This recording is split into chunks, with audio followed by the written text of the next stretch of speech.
जय हिंद। आरक्षण बचाओ महामोर्चा जिंदाबाद, आरक्षण बचाओ महामोर्चा जिंदाबाद।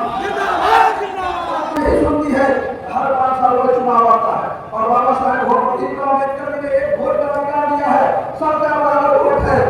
बड़े राष्ट्रपति का बेटा हो या कोई गरीब का संतान हो, सबका वोट बराबर है। अगर लड़िएगा तो आपकी तरक्की समाप्त हो जाएगा। तो उसी तरह से हम लोग जो बात कर रहे थे सबसे आगे देखे गए बाबा साहब भीमराव अम्बेडकर, ज्योतिबा फुले, सावित्रीबाई फुले, पेरियार साहब क्या कहते गए? शिक्षित हो, संगठित हो, संघर्ष करो। तो शिक्षित और थोड़ा बहुत हम लोग हो गए, संगठित है क्या? क्या बोल रहे थे कि दुनिया जाति संगठित रहा, पासवान का विकास सभा संगठित रहा, मुस्लिम सभा संगठित रहा, इसमें रहने के लिए आ रहे थे। वो तो बोले पिछली जाति के लोग कहता है कि हमारे पिछड़ा कर देता है, और पिछड़ा कर देता है, जात कर देता है, दुनिया कर देता है, कहाँ कर देता है, भाग देता है, उर्मी की लेता है। अरे भाई आप बड़े समाज के खून आपके कदमों में दौड़ता, आप इसके असली औलाद होते, अति पिछड़ा अगर आप असली औलाद होते तो सदन में जरूर उठाते पिछड़ा के सरकार द्वारा करने के कुछ आरक्षण के जरूर आते। लेकिन आप लोग जुबान बंद कर दिया है। सब जो पार्टी के लोग है, सरकार के लोग है, ये लोग अपना चिंता करता है कैसे हमारी कुर्सी बचा रहे, कैसे हम मंत्री बने रहे। इसको आप लोग के बाल बच्चे का, आप लोग के पुलिस से कोई लेना देना नहीं है। इसलिए हर साल चुनाव आता है।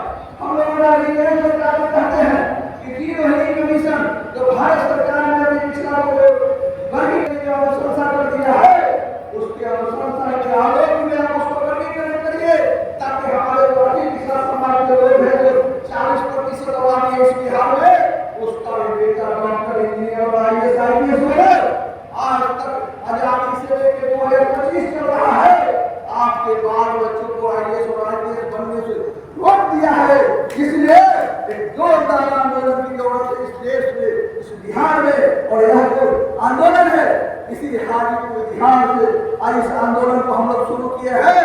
जो आंदोलन जो है पूरे देश में फैलने वाला है। इसलिए जब जहां आंदोलन चलाए, इस कार्यक्रम को जोर चला है, आरक्षण बचाना है, जो दिया जलाया है, जो दीपक जलाया है, जो आपके बाल बच्चों को पुलिस में जो उसको प्रकाश लाने वाला है, उस दिया को बुझने नहीं देना है, उस प्रकाश को समाप्त नहीं होने देना है, उस प्रकाश को पूरे देश में फैलाना है। और इस प्रकार से जबरदस्त अपने शक्ति के बल पर, संख्या बल के बल पर उसको दी कमीशन पिछड़ा करके सरकार में हम लोग लेना है। अगर सरकार हमारी बात वोटे से राजा होगा तो सबसे ज्यादा संख्या छोड़ जाता है, कमजोर जाता है। इसके राजा कौन होना चाहिए?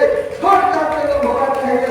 अरे पैसा नहीं है, जमीन नहीं है, धन नहीं है, व्यक्ति नहीं है, माल नहीं है, पैसा चाहिए उसको करने के लिए। लेकिन जो आपके पास जो बाबा साहब भीमराव अम्बेडकर जी ने आपको एक वोट का जो अधिकार दिया है, उसमें कोई पैसा लगता है क्या? उसमें कोई पैसा लगता है वोट देने में? जब वोट पे बिना पैसा का देना है तो सब दिन तो दूसरे के लिए आप लोग वोट दिए हैं। एक बार तो कम से कम अपने बेटा के लिए वोट दीजिए ताकि आपके बच्चों को तरक्की बन जाएगा, भविष्य बन जाएगा। इसलिए हम लोग आह्वान करने के लिए इस कार्यक्रम के माध्यम से आया है कि हम लोग जो बाल बच्चा का जीवन खतरे में है, वो फिर से वहाँ की अनुवादी व्यवस्था है जो 100 वर्ष पहले जो व्यवस्था थी इस देश में, वही व्यवस्था फिर से लागू करने जा रही है। जो आजादी से पहले जो कानून था इस देश में, जो सरकार चल रही थी, उसमें दलित अति पिछड़ा और आदिवासी का कोई अधिकार नहीं था, केवल सेवा करने का अधिकार था। बाकी कोई पढ़ने लिखने, आगे बढ़ने, तरक्की करने का कोई अधिकार नहीं था। वही व्यवस्था जो है हिंदू मुसलमान को साथ और उधर ध्यान हटाकर मानववादी व्यवस्था जो कानून है वही कानून फिर से लागू करना चाहता है। इसलिए आप लोग को सम्मान करने के लिए या आज जो आरक्षण बचाओ महामोर्चा की ओर से अति पिछड़ा दलित वंचित संपर्क सम्मेलन किया गया है और डॉक्टर ऋषि गुप्ता जी हम लोग को लेता है, राममंडल जी हमारे नेता है, मुस्ताफ अहमद जी नेता है। इनसे सुनकर और आगे की रणनीति तय करके कैसे हमारे आरक्षण को बचाया फिर से चल रही है, फिर तैयार किया है जिस शक्ति व्यक्ति इसके हम लोग को शत्रु बना देगा। यदि समय रहते समाज में नहीं करेगा तो फिर गुलाम होने से कोई रोक नहीं सकता है। इसलिए फिर से हमारा बाल बच्चा काम नहीं हो, हजारों पीढ़ी हमारे बाल बच्चा पर शोषण और अत्याचार किया है, वो हमारे बाल बच्चा पर शोषण अत्याचार इसके लिए हर करके तैयार होना होगा। बस मात्र 2 विकल्प हम लोग के पास है, हम लोग को मरना है, सबको मरना है। जब हमने के बाप दादा मरता है तो अपने बाल बच्चा को सलाह देके जाता है कि बोला ठीक है सब भाई एक रहिए, समाज हो जाएगा। और ये जो षड्यंत्रकारी है, जो आरक्षण का दुश्मन है, ये जो है किसी न किसी षड्यंत्र करके और यह जो पिछड़ा दलित समाज के लोग है उसका आरक्षण समाप्त कर देगा।